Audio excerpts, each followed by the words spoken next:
거룩하신 하나님 아버지, 하나님의 은혜를 감사드립니다. 오늘도 허락된 시간을 통하여 기도로 하나님께 나아갑니다. 성령께서 말씀하여 주시고 깨닫게 하옵소서. 예수님 이름으로 기도드립니다. 아멘. 찬송가 419장 하나님께 찬양드립니다. 주 날개 밑 내가 편안히 쉬네. 밤 깊고 비바람 불어쳐도 아버지께서 날 지켜주시니 거기서 평안히 쉬리로다. 주 날개 밑 평안하다. 그 사랑 끊을 자뉘뇨. 주 날개 밑 내 쉬는 영혼 영원히 거기서 살리. 주 날개 밑 나의 피난처 되니 거기서 쉬기를 원하노라. 세상이 나를 위로치 못하나 거기서 평화를 누리리라. 주 날개 밑 평안하다. 그 사랑 끊을 자뉘뇨. 주 날개 밑 내 쉬는 영혼 영원히 거기서 살리. 주 날개 밑 참된 기쁨이 있네. 고달픈 세상 길 가는 동안 나 거기 숨어 돌보심을 받고 영원한 안식을 누리리라. 주 날개 밑 평안하다. 그 사랑 끊을 자뉘뇨. 주 날개 밑 내 쉬는 영혼 영원히 거기서 살리. 아멘. 하나님 말씀 요한계시록 2장 8절 9절입니다. 다같이 봉독하겠습니다. 서머나 교회의 사자에게 편지하라. 처음이며 마지막이요 죽었다가 살아나신 이가 이르시되 내가 내 환난과 궁핍을 알거니와 실상은 내가 부요한 자니라. 자칭 유대인이라 하는 자들의 비방도 알거니와 실상은 유대인이 아니요 사탄의 회당이라. 아멘. 제일 먼저 8절 말씀 본문에 죽었다가 살아나신 이는 예수 그리스도를 뜻합니다. 주님은 서머나 교회에 대하여 제일 먼저 이 말씀을 하십니다.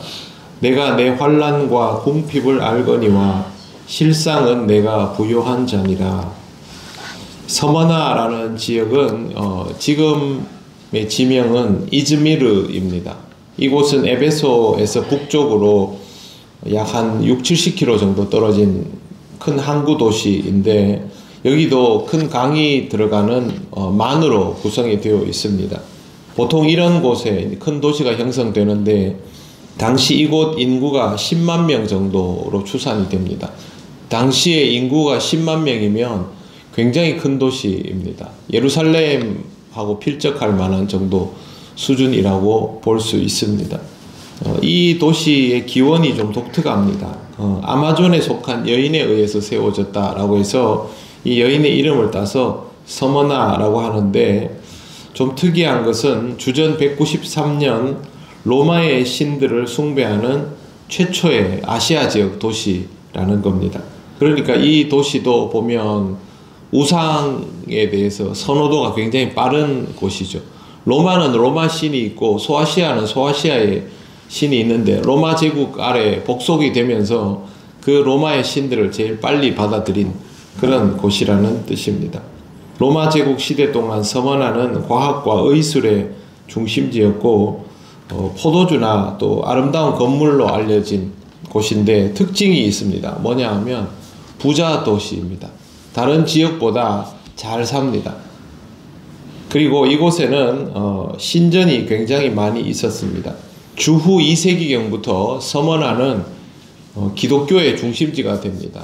그 당시에 뭐 로마도 있고 다른 지역도 많지만 5대 교구의 안에서 주요 도시에 들어가지도 않는 이 서머나가 어느 날부터 이 초대교회의 중심 도시가 되었던 것인데 계시록이 쓰여지던 시대에는 아직 아닙니다. 서머나에는 아주 유명한 감독이 있습니다. 교회 감독이 폴리갑이라는 사람입니다.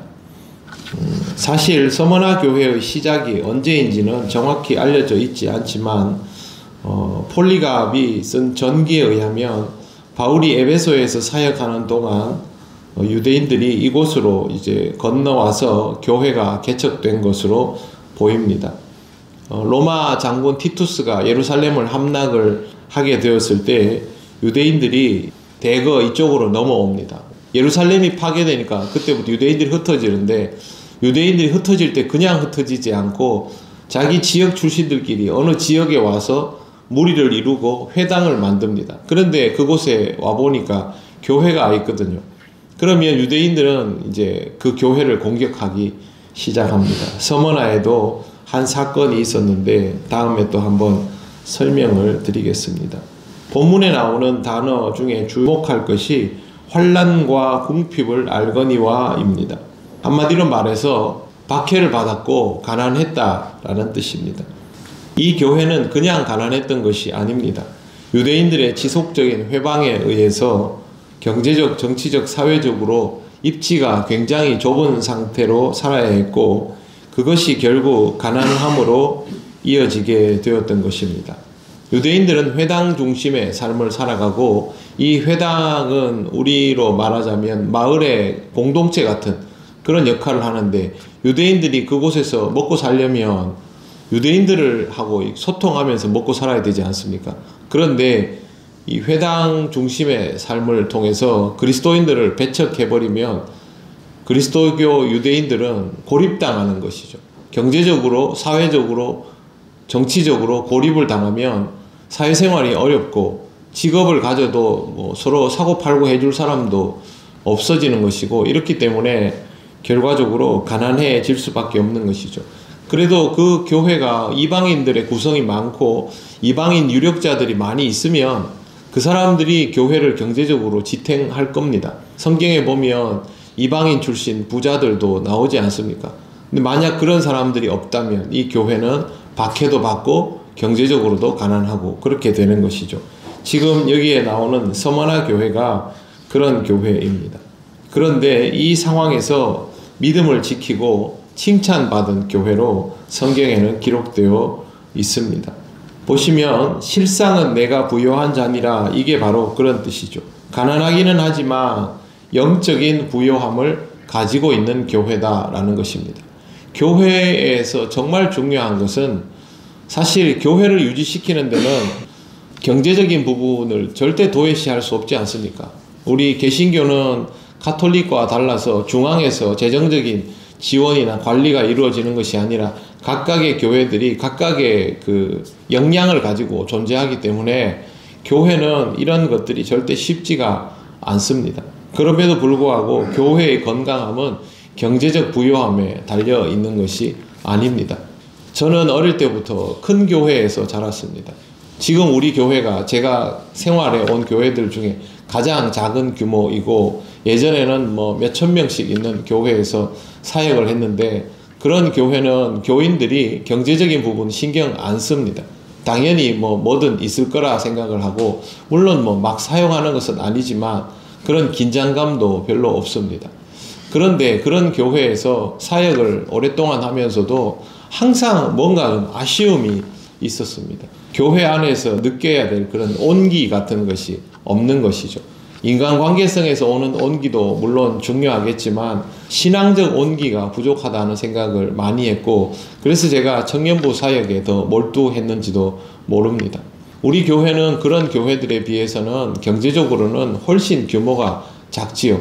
그럼에도 불구하고 저는 우리 교회에서 사역할 때마다 항상 온기를 느낍니다. 하나님께서 저에게 없는 이 경험들을 하게 하시려고 우리 교회에 보내신 것 아닌가라는 생각을 할 때가 참 많았습니다. 지금도 우리 교회 사역을 하면서 우리 교회가 통영에서 경제적으로 제일 부자 교회는 아니겠지만 적어도 하나님께서 주시는 신앙의 온도는 결코 차갑지 않은 따뜻한 교회다라는 생각을 합니다. 교회의 중요한 부분은 바로 이런 것이거든요. 저희 매제가 네덜란드에서 목회를 하는데 네덜란드에 있는 교회들은 엄청나게 부자들입니다. 왜 그러냐 하면 종교개혁 이후부터 계속해서 자산 관리를 해와서 교회들이 말할 수 없이 돈이 많답니다. 사람이 없습니다. 이제는 그 돈을 처리해야 할 사람이 없습니다. 교회의 문을 닫고 마무리를 해야 되는데 사람이 없어서 결정을 못하는 겁니다. 그런 교회가 되면 안 되겠지요. 항상 교회는 경제적인 부분보다는 신앙적인 온도가 더 중요하고 그 온도를 통하여 교회 공동체가 유지된다는 것을 잊지 말아야 합니다. 서머나 교회는 그 당시에 박해로 인하여 또 사회적 고립으로 인하여 교회 자체가 성도들이 어려우니까 교회도 경제적으로 어려운 거 아니겠습니까? 그래서 쉽지 않은 곳이었지만 분명히 보면 성경에 내가 부요한 자니라 라는 주님의 칭찬이 있습니다. 그 교회 공동체는 누구보다 따뜻한 온기를 가지고 영적 공동체로서의 사역과 사명을 잘 감당하며 끝내는 주님께 칭찬을 받았던 것입니다. 우리는 주님께 칭찬받으면 됩니다. 우리 교회는 앞으로도 계속 그런 교회의 모델을 꿈꾸면서 따뜻한 신앙의 온기를 가지고 주님께 칭찬받는 그런 영적 공동체가 되면 좋겠습니다. 이를 위하여 기도하시고 더 매진해 나가시기를 바랍니다. 아멘. 기도드리겠습니다. 하나님 은혜를 감사드립니다. 서머나 교회의 모습을 보면서 그들의 삶이 얼마나 힘들었는지를 우리가 다 헤아릴 수 없지만 주님께서 부요한 자라 말씀하여 주신 그 한마디로 모든 것들이 해소되며 위로되는 것을 봅니다. 하나님, 어려운 시대를 살아가는 우리에게도 이런 믿음의 온기가 늘 있게 하시고 함께 모일 때마다 주님의 영적 공동체로서의 온기를 온전히 누리게 하시고 이 통영 땅에서 누구보다 부요한 교회로 살아갈 수 있도록 인도하시고 역사하여 주시기를 원합니다. 우리가 소망을 가지고 그렇게 살아가며 교회로서 모이며 교회로서 사명들을 감당하고 사랑을 나눌 수 있음에 기뻐하고 더 성숙하고 아름다운 신앙 공동체가 되기를 원하오니 성령님 인도하여 주시옵소서. 하나님, 우리 교회의 이 생명력을 느끼며 함께 살아가기를 원하는 많은 주님의 자녀들이 모여들기를 원합니다. 주님 안에서 항상 영적으로 부요한 우리 통영교회가 되게 하여 주시옵소서. 오늘의 모든 것을 주님께 맡기오며 예수님 이름으로 기도드립니다. 아멘. 하늘에 계신 우리 아버지, 아버지의 이름을 거룩하게 하시며 아버지의 나라가 오게 하시며 아버지의 뜻이 하늘에서와 같이 땅에서도 이루어지게 하소서.